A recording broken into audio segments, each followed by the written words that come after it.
在柳如烟身边陪伴了8年，直到有一天，他碰巧看到我正在与系统交流，我欺骗他说我是来了解他的，他从此漂泊无依，彻底丧失了先前那位模范女友的风采。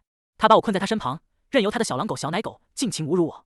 他让我亲眼见证他与其他男生亲交谈。虽然我声称攻略他是我的目标，但那只是个谎言。我的真正任务已经完成，现在是时候离开了。我和柳如烟相伴已有8年，今天是我生日，可到了晚上8点，他仍未归来。在朋友圈里发现了柳如烟的消息，他被左右夹着，满脸洋溢着享受的表情。我已了解真相，但我仍向柳如烟发送了信息，询问他是否会回来。柳如烟很快回复了信息，视频里他调整了角度，使整个包间的人都显露了面容。小奶狗和小狼狗穿着凉快的衬衣，展示出他们的腹肌。柳如烟再次将镜头对准自己，轻声细语地说出了2个字：亲我。立刻，2只小狗宝宝凑到相机前，对准柳如烟，脸颊并排，一个小狗，一个小舌头。那位男生特意向我打招呼：姐夫和我们在场，你不必担心。柳如烟笑得很开心，他真是太烦人了，居然还专门录了个视频来刺激我。半年前，柳如烟还是备受称赞的模范女友，而如今她的朋友们在看我的眼神中只剩下了怜悯。在男主出现之前，我将协助柳如烟成为这个世界的女总裁，并帮助她积累财富。遇见柳如烟的时候，她仍是一位依靠助学金生活的贫困大学生。柳如烟的家庭背景不仅仅带来了经济上的贫困，还影响了她的性格，使其表现出自卑和固执。我在视频中看到的情景，我早已预料到未来的柳如烟一定是个心机深重、偏执的总裁。柳如烟让我心动的感觉突如其来。为了维系我们的关系，我努力完成自己的任务，最终成为了柳如烟的男朋友。柳如烟撞断了我和系统上个月的交流，我害怕揭露我的真正目的，于是我向柳如烟谎称我的目的是帮助她制定攻略。从那天开始，柳如烟对我态度完全改变了，她带着各种男人回家，还非要在我面前秀恩爱，心痛是无法掩饰的。我和她相伴已有8载，就算是石头也难免动情。我不理解为什么一个持续了8年的感情会在转瞬之间改变。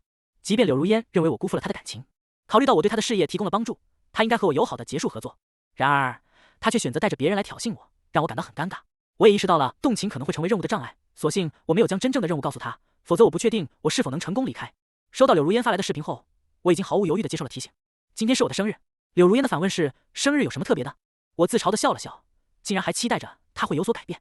我看着桌上新做的菜，动了动筷子，但几乎没吃。柳如烟又发短信了，她说喝酒后不能开车，请求我去接她。我害怕面对那个房间里的男人，但我又担心她那些朋友一个个都不可靠，让我觉得可能会出事。据我了解，柳如烟最近参与了一个项目，一旦她完成了这个项目，我的任务进度条就会填满。再忍耐一下吧，柳如烟也许期待着我离开。刚打开包间门，就听见有人喊道：哟，姐夫来了。然后传来一阵不知名的笑声。这些人都是柳如烟的酒肉朋友，他们聚在一起时只会吹捧柳如烟，之前见到我的时候也会恭维我几句，但现在他们知道柳如烟对我的态度转冷后，见面就开始拿我开玩笑。姐夫的气度非常大，即使看到柳姐身边有这么多男人，也不生气。我为什么不会生气呢？生气只会让柳如烟觉得好笑。在昏暗的光线下，我看不清柳如烟的表情，只听到她一声冷笑，柳如烟便让我去接她。然而这个聚会并没有结束的迹象，他们还在吵吵闹闹，我无处立足，只能旁观。他们的目光掠过我身旁，或讥讽，或嘲笑。柳如烟找我是想让我难堪吗？我不想承受这种莫名其妙的委屈。提醒柳如烟，我不想等太久。你什么时候离开？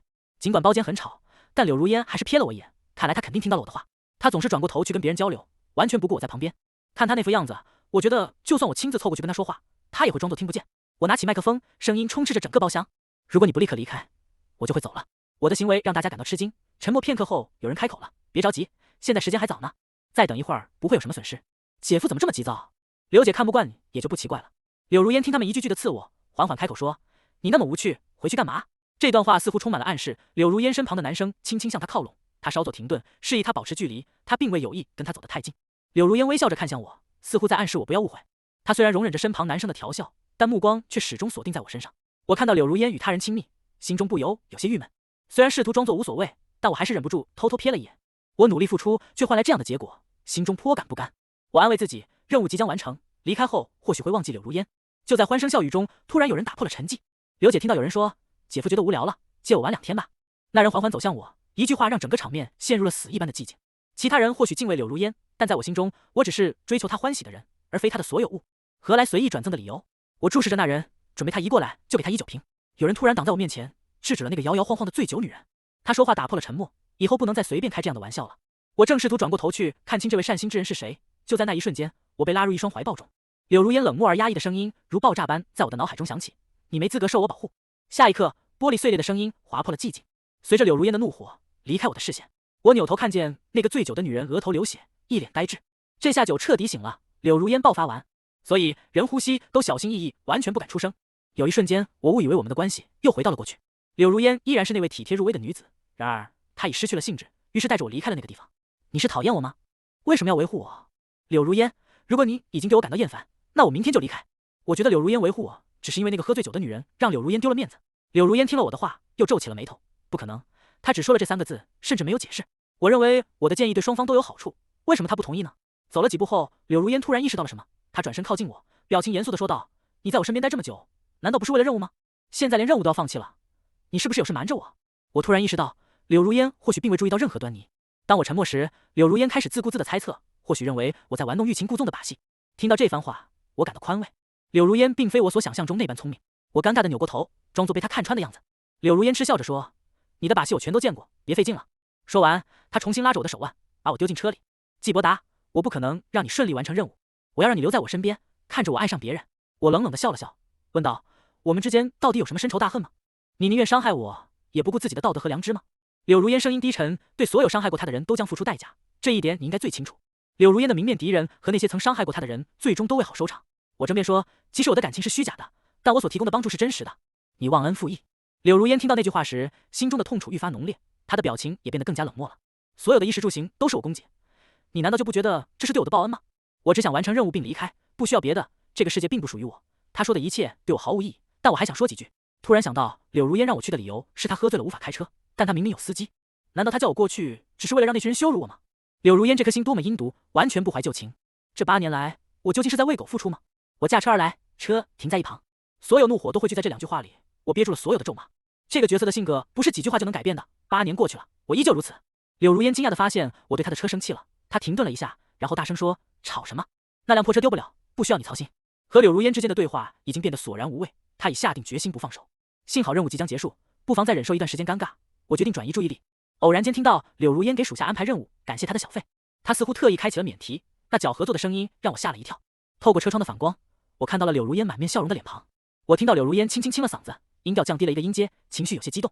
我凝视着车窗外亭亭的柳枝，实在难以置信，曾经那个人和我牵手时要犹豫良久，为何短短1个月就能让一个人身心俱疲呢？感觉内心有些压抑，仿佛自己多年栽种的树被别人夺走了支撑，变得扭曲不堪。正在沉思间，柳如烟突然扭转头注视着我，目光凝视了片刻后，突然开口说道：“下周有个重要的出差合同需要你跟我一起去。”柳如烟开口时，我脑海里想象了许多可能让我感到尴尬的情形，但她却谈起了一份合同。这份合同应该是任务的最后一环，签署这份合同将会稳固柳如烟事业中的重要部分。接下来，男主角将登场，总会有人对他情有独钟，并展开追求。我凝视着窗外，告诫自己不再纠结他的态度。曾经的温存应该被遗忘。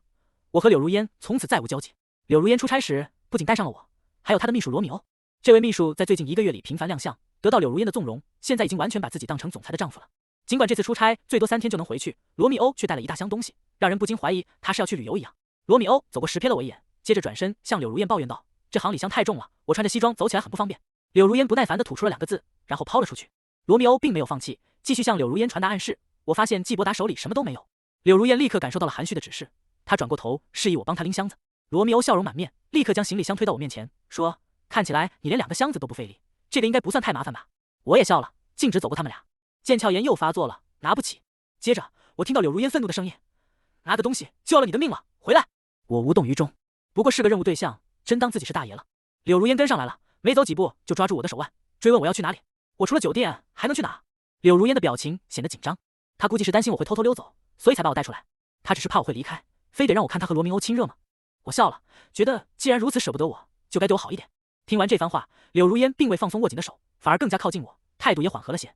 或许如果你运气好的话，我可能会心慈手软，放你一马。柳如烟似乎有话要说。罗密欧拎着行李箱过来，一开口就抱怨累，最后那箱子却落在了我的手上。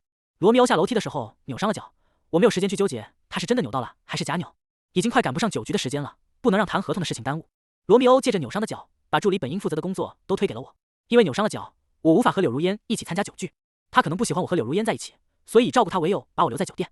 柳如烟离开后，我和罗密欧对视着，我想出去吃点东西，但罗密欧突然开口说：“你和柳如烟并没有结婚，他不要你了，连财产也分不到吧？”他已认为我不再构成威胁，开始担心我的未来生活。但对我而言，他们所看重的财富与名利毫无意义。我不在乎，笑道：“你想要就拿走吧。”在这个被系统操控的世界中，柳如烟最终注定按照剧情走向。作为这个不知名配角，她又能走多远呢？